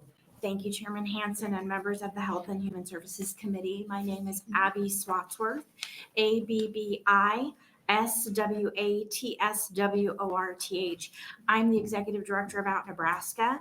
We are a nonpartisan nonprofit organization working to celebrate and empower the LGBTQ community across our state. Out Nebraska has grave concerns with the appointment of Dr. Tesmer as Nebraska's Chief Medical Officer. We're here today in opposition to that appointment. During this legislative session, Dr. Tesmer has already proven that he's not trustworthy in his work with the Nebraska Board of Health. Rather than operate properly under the Open Meetings Act, under Dr. Tesmer's leadership, members of the board participated in a series of text messages that resulted in one of the board's most politically motivated actions. The medical professionals appointed to the Board of Health and appointed as Chief Medical Officer are entrusted by the public to consult with other medical experts, literature, and the public before making decisions or issuing statements that affect the whole state. The reason their guidance is subject to public hearings is because their decisions affect almost 2 million Nebraskans. Dr. Tesmer neglected his responsibility to Nebraskans. Instead, he allowed his board to flaunt the authority of the Open Meetings Act to fulfill a direct request of one senator to restate this individual's position as a position of the overall board. How can the public trust Dr. Tesmer to provide proper accountability to the medical community and to concerned citizens if he is willing to allow politics to be put before process? Furthermore, we would like to speak for the record that anyone charged with setting rules and regulations on a particular healthcare practice should have experience providing that care, or at the very least have proven that they are willing to listen to Nebraska doctors and national experts on the subject matter. With the Board of Health's response to LB 574, it is clear to us that Dr. Tesmer does not heed science. For these reasons, and for others that will be lifted up by the medical and community members present here today, we respectfully ask you not to confirm this appointment. And I am willing to answer any questions to the best of my ability. Thank you. Are there any questions from the committee? All right, seeing none. Thank you. Thank you. Take the next testifier in opposition, please.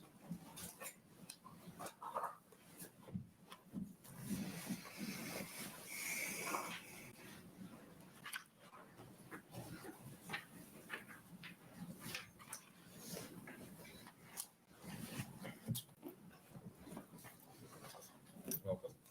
Hello, my name is Grace Jacobson, spelled GraceJacobson. I am opposed to the appointment of Dr. Tesmer due to his lack of expertise regarding pediatric medicine and endocrinology. He will be expected to create rules and regulations for medications that already have established best practices and protocols in place to ensure that they are the correct treatment for patients. I have nothing against Dr. Tesmer and would not be opposed if he did not have this additional responsibility due to LB 574 and also the clear issues with the behavior of his board during this last legislative session. I wish I could trust that Dr. Tesmer would defer to experts and listen to current best practices and medical science. I wish that I could have faith in this system, but this legislative session has shown that this system is not as robust and as solid as I thought it was. And especially due to Governor Pillen's actions and statements, I absolutely cannot support any appointment at this point because I cannot trust that the people being appointed will actually do their jobs without bias and with the best interest of Nebraska's citizens at heart. And this is interesting because I've tried to testify in front of this board at 3 or 4 hearings this legislative session. Every single one of them, we've run out of time for opposition testimony. I wasn't expecting to be able to testify today, which that's kind of exciting. I finally get to say, would you please consider actually allowing every single Nebraskan citizen who comes to testify to actually make their voices heard? Either you need to do that, or you need a way that people who come to testify and who are cut off due to the time constraints can submit a comment then and there to be added to the record. I'm sorry for being so frustrated about this, but I have been unable to testify multiple times. I've had to take off work. I've had to drive across town because I found out that there was a hearing that I didn't get notice of because some of them happened, within 2 days. And it's extremely frustrating that my voice has not been heard by this committee at any hearing except for this one, which is an appointment. So if the Judiciary Committee can ensure everyone is heard, I think the Health and Human Services Committee can do the same. Thank you for your time. Any questions from the committee? Senator Reapy. Well, not that the chairman needs it defended, but there is a process for hearings that individuals who aren't able to be heard, because we try to do the equal time, are allowed, and not only allowed, but encouraged to fill out, I believe it's a wait form, to express their concerns, and those are all considered. So I just think we need to be on record. Well, that is not something that regular citizens know about. That's not a process I that think is. it's announced at the meetings, at the hearings, and the copies are provided at the door, either inside or outside of the immediate door. And if you're going to go up and testify, you have to fill out, I think it's a green slip, but if not, there's the white slip that says, Yes, you can state your say if you- position and state your concerns. You can do that, but you can't actually testify. You can't give a full statement on that teeny tiny little section on that form. Well, I'm saying that the issue here is due to the cutoff of written testimony online or brought to the Capitol being noon the day before the hearing. If someone, say, doesn't find out about the hearing until 12:30 the day before and wants to come and make their voice heard, but they're cut off due to time, they have no way to actually express their explicit concerns to the committee as a whole within an official hearing capacity for that specific issue. They can contact each individual senator. They can try to have, contact all of the committee and be like, could you please pass this on? You could do a mass email, but you can't do it on the record as a statement more than just the little blurb, which that is, in my opinion, that takes away the voice of Nebraskans. well, not to be in our defense, but we did spend 3.5 hours, 3 hours and 15 minutes on both sides of the discussion, equal time. And so that was where we as a committee, and I don't mean to speak for the chairman, he's quite capable of speaking for himself. I'm just, as a member, I think we provided fair and open opportunity. And opportunity is sometimes the most that we can guarantee. With all due respect, Senator, I sat in that hallway for a total of 7.5 hours. So you know what? I sat in the room for that same, for Yes, more than in a that. chair, not on the floor, not causing problems to your joints that have hypermobility, and you were able to walk the next day. You also didn't drive all the way across the state from the Panhandle to try and testify, like other people that were there who did not get to testify. I am concerned about the voices of Nebraskans not being heard in their full capacity. I get it. It sucks to be here. But how do you think it feels when you have waited the entire day? You've had to take off work. You've had to pay for the gas. You've had to hang out in a loud hallway with, in my case, I shouldn't have even been here most of those days. I'm vulnerable for COVID-19 and other diseases. That's why I'm wearing a mask. I shouldn't even be here, but I'm here because I am concerned about the voices of Nebraskans not being heard, especially when you have a multiplier of 4 to 5 times the number of people on one side of an issue that come to testify. That says something. That's a big deal. I've never seen so many people come and try to testify for something. And I've been doing this on and off since 2015, 2016.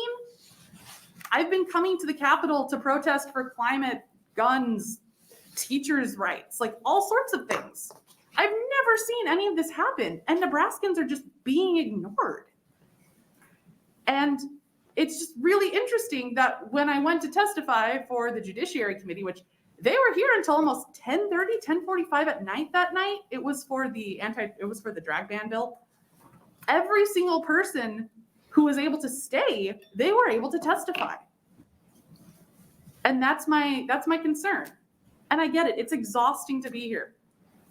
How do you think I feel? I've canceled 2 of my vacations so far just to come and try to make my voice heard. And now I don't get another vacation until maybe late July. That's the next window, which fingers crossed. But it's frustrating. Thank you, Mr. Chairman. I have no further questions. Any other questions from the committee? Seeing none, thank you. Thank you for your time and thank you for listening. Take the next testifier in opposition, please. If there is one.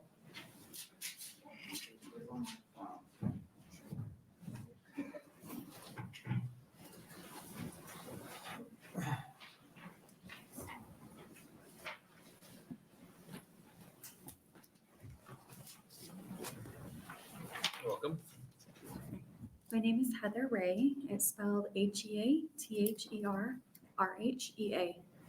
It's confusing because there's lots of HEAs in a row.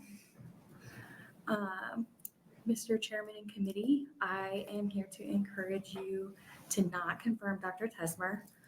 I think due to the unprecedented series of events this legislative session, unfortunately, we can't separate this from LB 574. And so I cannot support a government-appointed ear, nose, and throat expert as being confirmed to the chief medical officer position and encourage you to consider my opinion on this. I do have a child who's trans. She's been receiving gender care for about 4 years here in Nebraska. It's been a slow and deliberate process. She has a therapist for a minimum of a year who consulted a second therapist to even recommend that she seek gender affirming care from the endocrinologist. We also got confirmation from our family physician as well to refer to the endocrinologist, which then we spent hours filling out questionnaires, both herself and I, to be able to see the gender care expert, which then had a waiting list for months before we could even see her. And so it was over a year between when we started that till she could even discuss puberty blockers.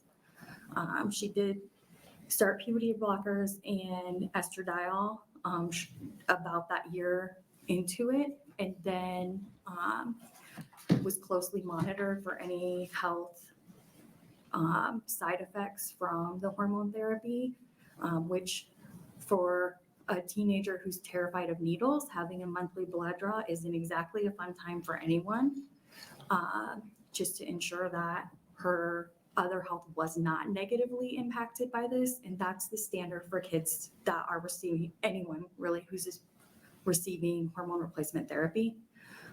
After it was confirmed that her levels and prescriptions were good for her, then they added progesterone to her regimen. I tell you this not because I want my daughter to be identified as a transgender person. She's delightful, she's intelligent, she's brilliant, she's coming for your job, to be honest. And she shouldn't be treated differently than other kids her age at all. There is a standard of care already set forth for gender affirming care for minors. Obviously, we did it. We did not walk up one day and say, hey, give me some hormones. That's not how it works. I do not believe that I'm possessed by any demons. As a parent of a transgender child, I'm a pretty rational person with a professional job, which was nice enough to give me the afternoon off to speak with you lovely folks.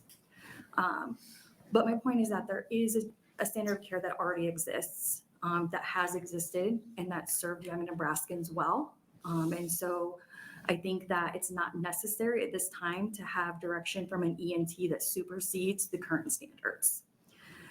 For me personally, it's terrifying to me. It's horrifying. It keeps me up at night thinking about families who don't know that their kids are trans yet. Because the idea that they can't get the support and care that my family has been lucky enough to get is haunting to me. I and my daughter are terrified about the governor's current remarks. After today, I'm even more opposed to Dr. Tesmer being confirmed in this position. I was prepared to say that it's not his fault that this is being laid at his feet. But after my concerns about his discriminatory comments, even his language, when he was talking about transgender care, it was an issue to be dealt with. It was not about making the lives of transgender youth better, like he says about everything else. I want to make the lives of Nebraska better, except for being transgender youth. And so I want to encourage you to consider this carefully,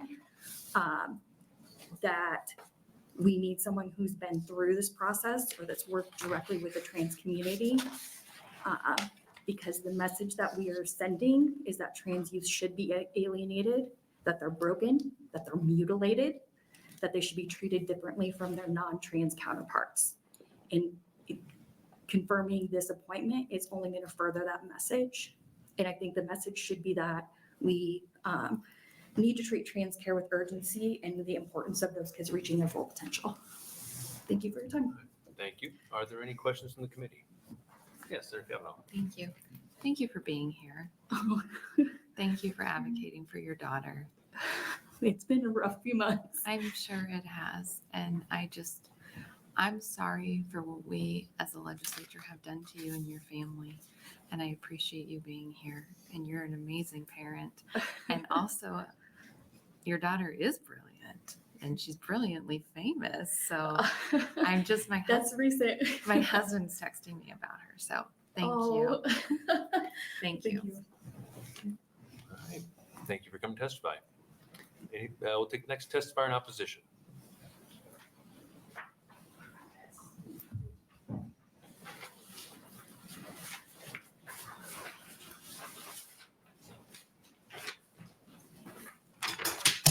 Welcome.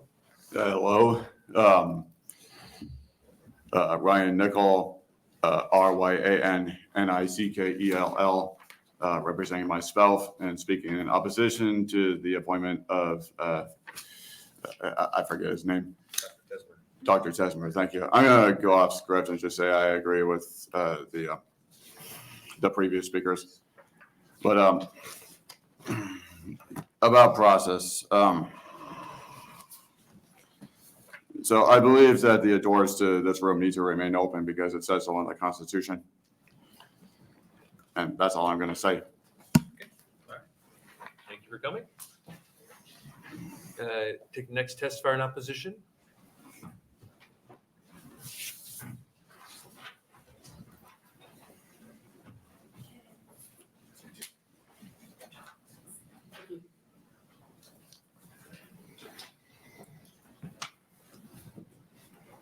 Welcome. Thank you. Good afternoon, Chairperson Hansen and members of the Health and Human Services Committee. My name is Cindy Maxwell Ostick. That's CINDYMAXWELL-OSTDIEK. And I want to thank you for holding this hearing open today for all that come to testify. Unfortunately, that was not the case at all hearings this session, and many Nebraskans were turned away, including from the Health and Human Services Committee. I'm co-founder of the Nebraska Legislative Study Group and a concerned member of our community, and I'm here today in opposition to Dr. Tesmer's confirmation of Chief Medical Officer for the state of Nebraska. This request is based on Dr. Tesmer's leadership performance as the chair of the Nebraska Board of Health. We have concerns about the process the Nebraska Board of Health completed in taking a position on LB 574 and the resulting letter read by a senator on the floor of the legislature that contradicted recommendations by all credible major medical associations. This year, the Board of Health identified 16 bills specifically included in the meeting agendas and minutes available at dhhs.ne.gov/licensure/pages/agendas and minutes.aspx. Dr. Tesmer stated LB 574 was one of the bills identified by the Public Health, Education, and Legislation Committee of the Board of Health, but LB 574 was not included in the list of bills the board publicly stated they were following before they drafted the position. The legislature has granted extraordinary authority and responsibility to the state's chief medical officer to implement restrictions on care for Nebraska's transgender children, and that authority includes restricting health care these children's parents have consented to. How can Nebraskans trust Dr. Tesmer will apply healthcare standards recognized by experts and credible medical associations in science in all areas of public health, but especially regarding LB 574? Please do not confirm Dr. Tesmer as Nebraska's Chief Medical Officer. Thank you. Thank you. Any questions from the committee? Senator Day. Thank you, Chairman Hanson. Thank you for being here today, Cindy. So you said that LB 574 was not one of the bills that was listed as the Board of Health was following it before they put out the statement. Where did you find that information? I listed the link in my Yes, testimony, okay. but I could certainly send it to you. Yeah, that'd On be the great. website, there's a list under Board of Health for agendas and minutes. Okay, And 574 is not listed on any agenda. okay. And then it is in the minutes of that last meeting, just appears there. And that It's- was the meeting that they put out the statement. Okay, Mhm. thank you. All right. Thank you for coming to Thank testify. you. Anybody else wishing to testify in opposition? All right, seeing none, is there anybody who wishes to testify in a neutral capacity?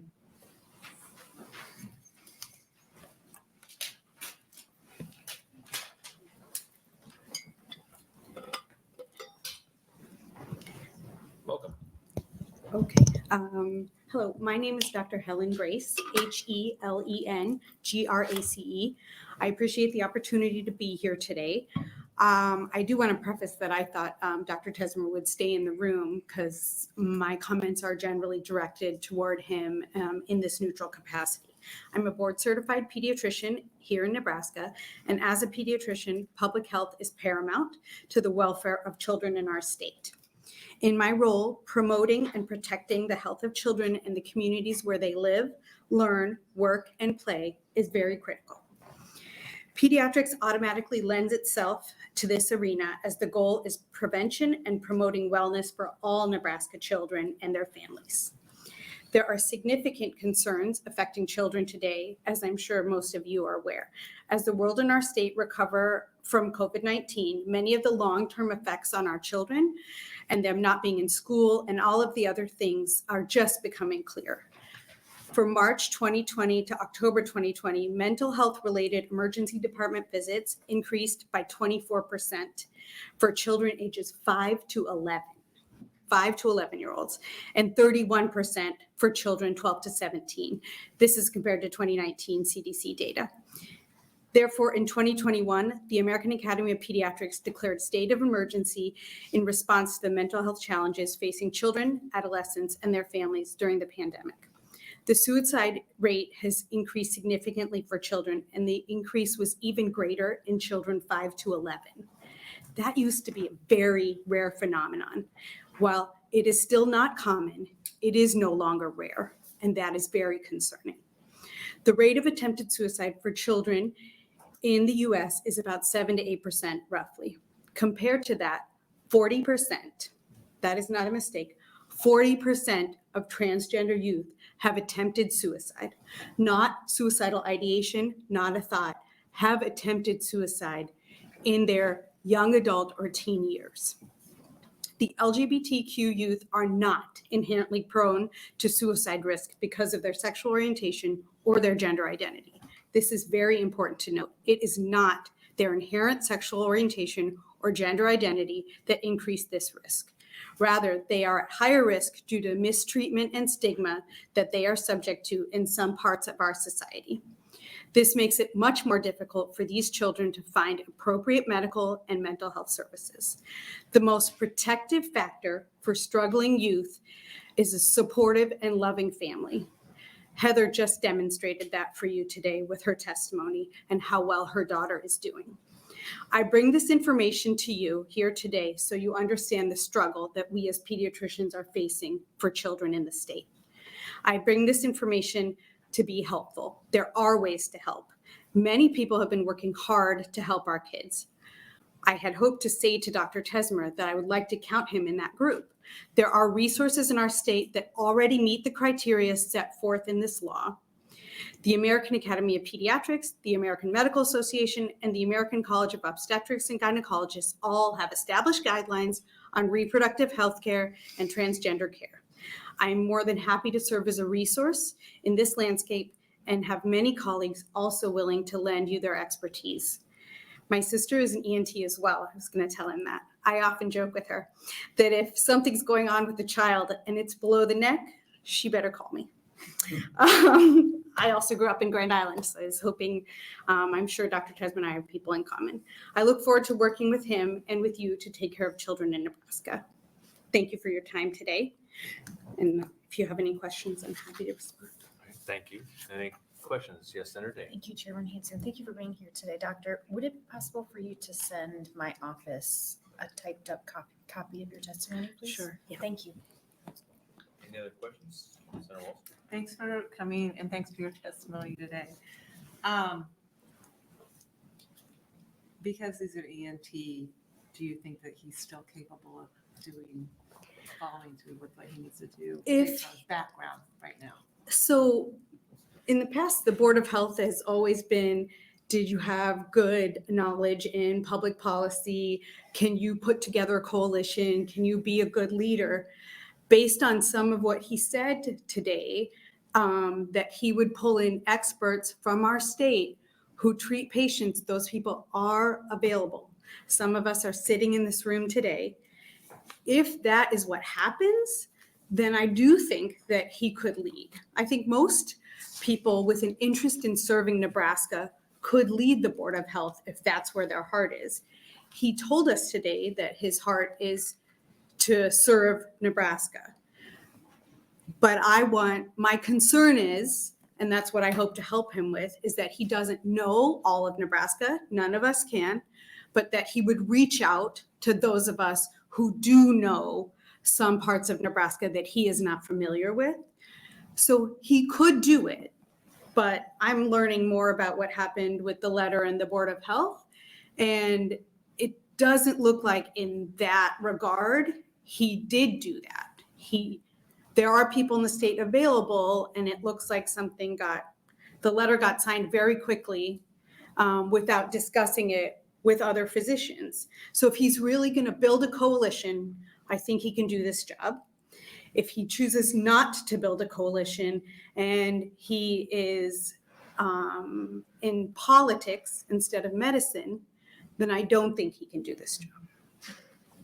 Can I ask one more question? I don't even know how to ask it, but are you familiar with the information that I can't remember her name. She testified. Heather? Yes, thank you. Okay. With the recommendations or the evidence-based guidelines. I'm familiar with some of it. I usually refer for gender care. My role in the general pediatric office is to, number one, make sure children are accepted and loved for who they are. And I don't judge them with any of my own opinions. And then one of my most important jobs is making sure they have, Heather, a safe, stable, nurturing relationship. That is the antidote for the concerns about the internet and the bullying and all the things that our children are going through. And these things are so much more common and worse for children who are struggling with gender identity. Okay. Thanks again for being here. Senator Cavan? Thank you. Thank you for being here. I just wanted to kind of reaffirm for the record, you mentioned it, but since our record is audio translated into words, that Dr. Tesmer did not stay, and that is not common, especially for a confirmation hearing as significant and as important as this, that he actually did depart the room when he completed his portion of the hearing, and that is unfortunate. So I just wanted to, I'm doing that on your time, but I wanted that. No, that's fine. I really hoped to speak to him. So, Yeah. thank you. Because Nebraska has a history of doctors working together for the betterment of patients. That is, my parents have served in the state. My sisters and I currently serve the state. We have a very long history. And my mom was honored at St. Francis in Grand Island for over 40 years of her dedication to that community. So we're not new to the state of Nebraska or the history. Thank you for, looks like no other questions, so thank you very much for your testimony. Thank you, Appreciate Chairman. it. Anybody else wishing to testify in neutral capacity?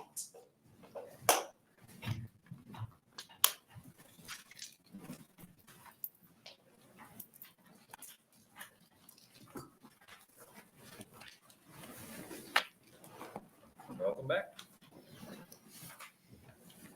Good afternoon, Chair Hansen and members of the HHS committee.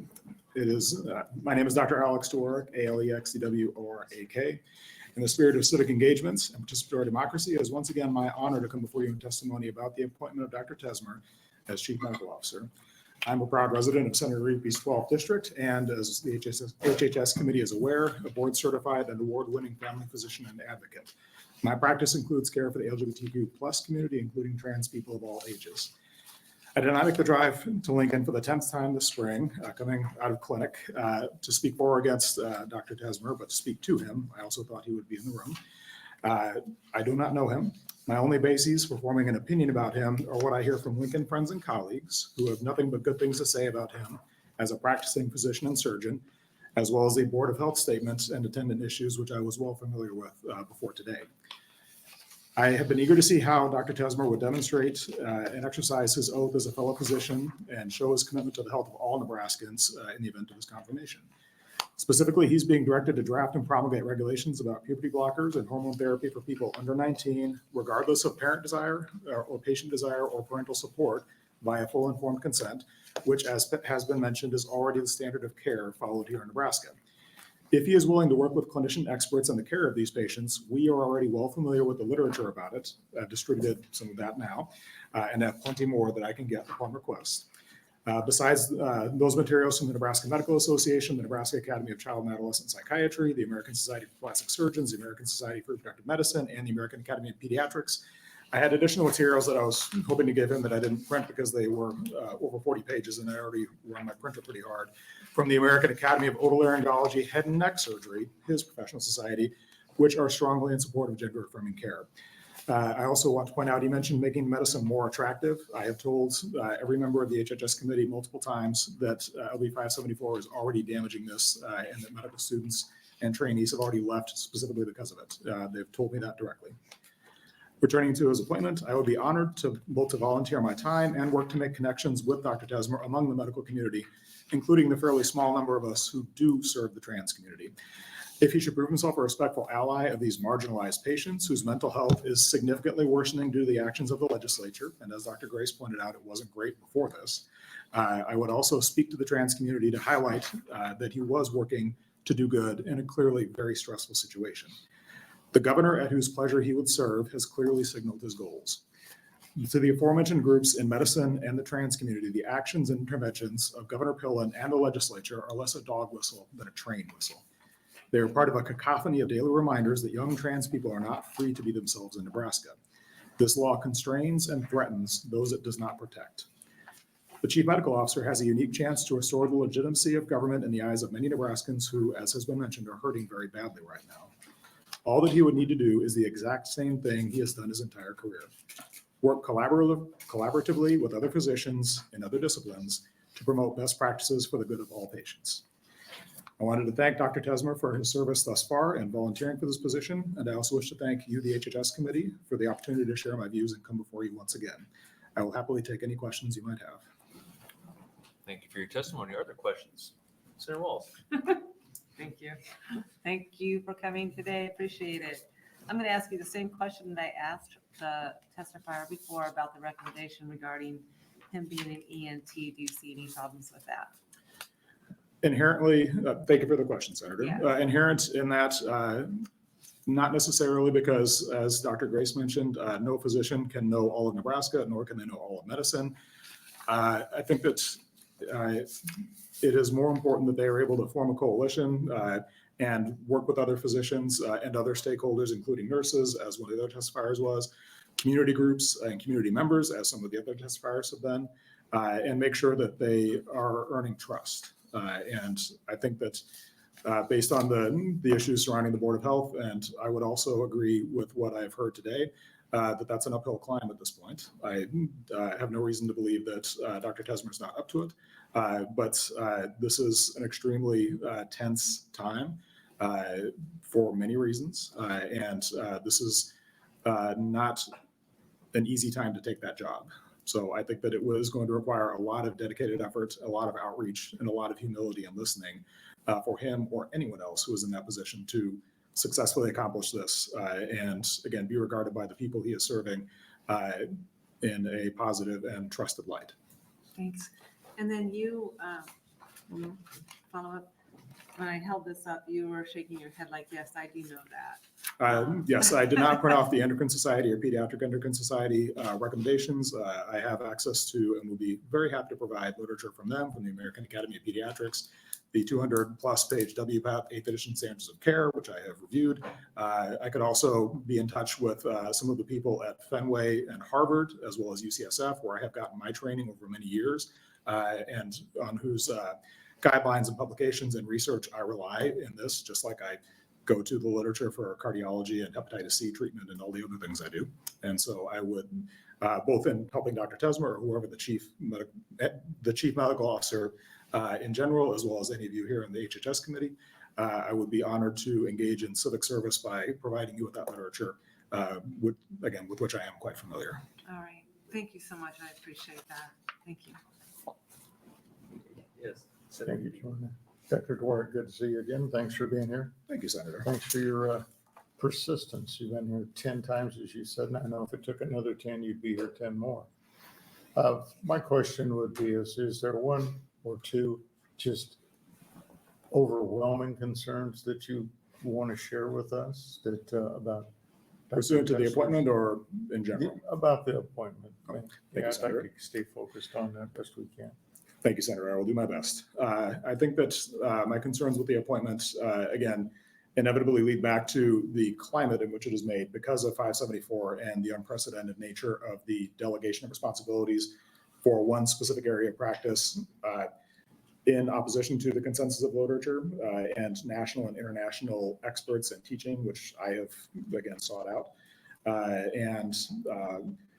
I'm also, I would be pleased to be corrected if I'm wrong, not aware of any other specific area of medicine, including ear, nose, and throat surgery, neurosurgery, cardiology, HIV treatment, or anything else where that area of care is singled out the way this is, or where a specific group of patients, such as obese white men in their 40s or anything else like that, are singled out. So I think that makes me concerned that the appointment is very fraught and politically loaded.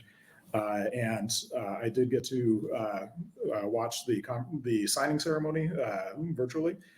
Some of the comments that were made, particularly as to whether or not I am a direct agent of the ontologic personification of evil with the care I'm providing, they did not do anything to lower the temperature, I would say. And so the person who takes this job is stepping into a difficult position. It's on hard mode, as my kids might say, playing video games. And again, the Board of Health adds the issues around that add a very high, they add a lot to the uphill climb of getting members of the medical community and the queer community who have been concerned and who have raised their voices in civic participation and seeing the result be what it is. Again, he or whoever is in that position has an awful lot of work to do, I would say. Okay. I'm guessing that in your formal educational years, you were quite the researcher. So I would actually, thank you, Senator. I would actually describe myself, and I often do describe myself as a knuckleheaded frontline clinician. I'm very good at reading the literature. I'm actually going to be published for the first time this year with a former resident in the International Journal of Midwifery, as it happens, with an article about reproductive care for transgender people directed at midwives, because that's not an area of a lot of research. It turns out I'm the oldest person involved, so it's going to be Dworak et al. 2023. But I much more read the literature and enact it, again, in all the areas of medicine that I practice, not just trans care, rather than contribute to it myself. Although perhaps like legislative advocacy, that's another new wrinkle in my career. We'll have to see. Well, congratulations. Thank you, Senator. Thank you, Mr. Chairman. Senator Gill. Thank you. Thank you for being here. Do you know how many times you've testified in front of this committee this year? Thank you, Senator. 6. 6. Okay. Well, I can't speak for the governor and I can't speak for my colleagues. I certainly can't speak for those that voted for the bill, but I personally do not view you as an agent of Lucifer, nor do I believe that you are diabolical. You have been in front of this committee 6 times, and you have always presented a well thoughtful and obviously a caring medical practitioner. And I think it's worth saying that since it was publicly stated the opposite by the executive of this state. So thank you for your work. Thank you for your advocacy. Thank you for continuing to show up for the people that need you the most. And he's from Legislative District 12. And they have an election in 2 to 3 years. Ooh, that's cool. Thank you, Senator. It had, I will say it has been a hard time for me this year. This has been stressful in a different way than COVID, but I know that anything I've been feeling is nothing compared to what my patients and their parents and their loved ones are going through. But I still appreciate you saying that. Thank you for being there for them. Any other questions from the committee? Seeing none. Thank you. Thank you, Chair. Yeah, hopefully for the last time this year. We'll see. Thank you, Chair. Until next year. It's always a pleasure. Thank you. Anybody else wishing to testify in neutral capacity? All right, seeing none. Oh, yes, there were online and letter comments 4 as proponents, 82 as opponents, and 7 in the neutral capacity. So with that, Did you do the letters for the previous? For the first one? I believe there was 5 opponents. 5 opponents and 0, no, 5 for the previous, sorry, let me clarify for the record. This would be for the gubernatorial appointment of Dr. Noah, I'm gonna butcher his last name again, Berhardson. He had, for the letters of the record were 0 in support and 5 in opposition, I believe 0 in the neutral capacity. Yes, so now with that, that will conclude the gubernatorial appointment hearing for today. Thank you.